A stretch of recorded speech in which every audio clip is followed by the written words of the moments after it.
வணக்கம் வாங்க. இன்னைக்கு நம்ம ரோஜாஸ் கலர் சேனல்ல செய்யப்படுற ரெசிபி ரசம். கல்யாண வீட்டுகள்லாம் போய் சாப்பிடும்போது ரசம் ரொம்பவே டேஸ்டா இருக்கும். அதே டேஸ்ட்ல சரி பார்க்கலாம் வாங்க. வாங்க வீடியோக்குள்ள போலாம்.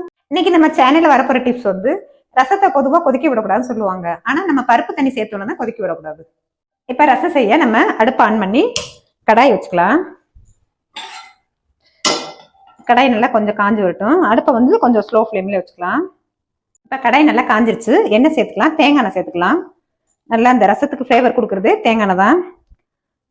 எண்ணெய் நல்லா காஞ்சதும் வரமிளகா, காஞ்ச வரமிளகா எடுத்திருக்கேன். அதை லைட்டாக வறுத்துக்கலாம். அடுப்பை நல்லா ஸ்லோ ஃப்ளேம்லேயே வச்சுக்கலாம்.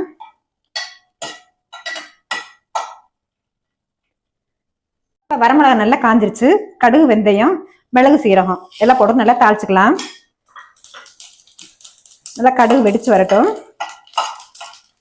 அடுத்ததா கருவேப்பிலை, தக்காளி நல்லா பழமாக கட் பண்ணி வச்சிருக்கேன். அதையும் நல்லா வதக்கிக்கலாம்.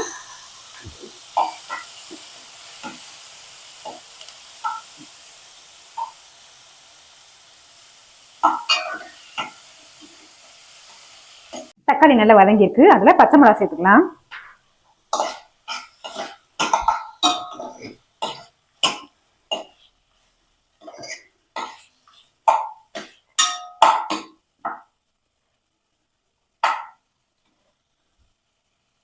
நம்ம கல்யாண வீட்டுல எல்லாம் போய் சாப்பிடும்போது சாம்பார் வத்த குழம்போட ரசம் தான் ரொம்பவே டேஸ்டா இருக்கும்.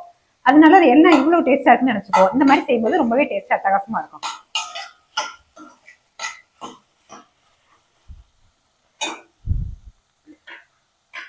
அடுத்ததான் மிளகு, சீரகம் உடைச்சு வச்சிருக்கேன், அதையும் சேர்த்துக்கலாம்.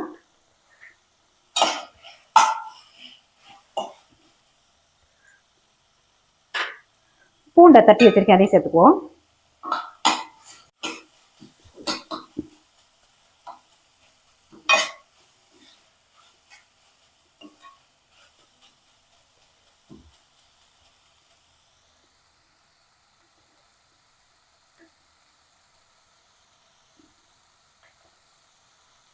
நல்லா எல்லாம் வதங்கி வந்திருக்கு.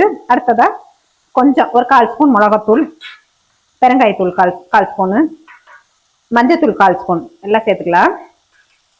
எல்லாத்தையும் சேர்த்து நல்லா வதக்கிக்கலாம்.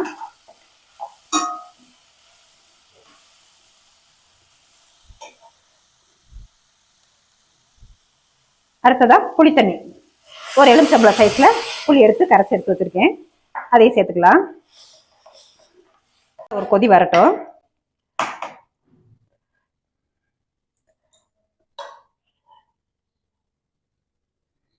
இப்ப அந்த ரசத்துக்கு தேவையான உப்பை சேர்த்துக்கலாம். உப்பை சேர்த்துக்கிட்டு நல்லா கொத்தமல்லி தலையோட தண்டு கட் பண்ணி வச்சிருக்கேன், அதை சேர்த்துக்கலாம். நல்லா கொதி வந்து வேகட்டும்.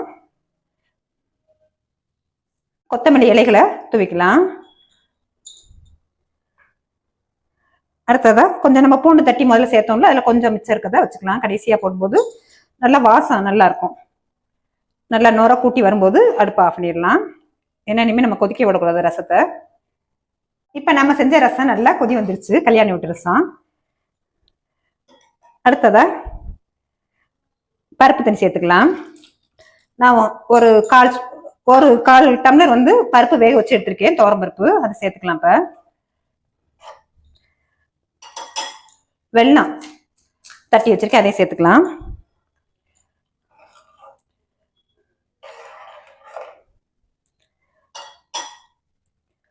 இப்ப நம்ம செஞ்ச கல்யாண வீட்டு ரசம் ரெடி ஆயிடுச்சு. நல்லா நுர குட்டி வந்துருச்சு. இப்ப அடுப்பு ஆஃப் பண்ணிக்கலாம்.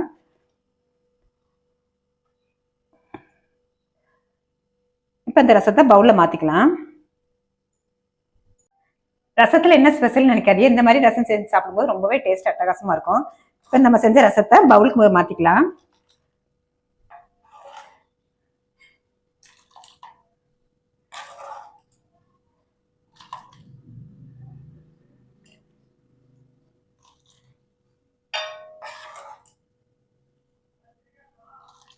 இன்னைக்கு நம்ம செஞ்ச ரசம், கல்யாண வீட்டு ரசம் நல்லா ஜம்முன்னு கமகமன்னு டக்குன்னு ஈஸியான முறையில ரெடி பண்ணியாச்சு.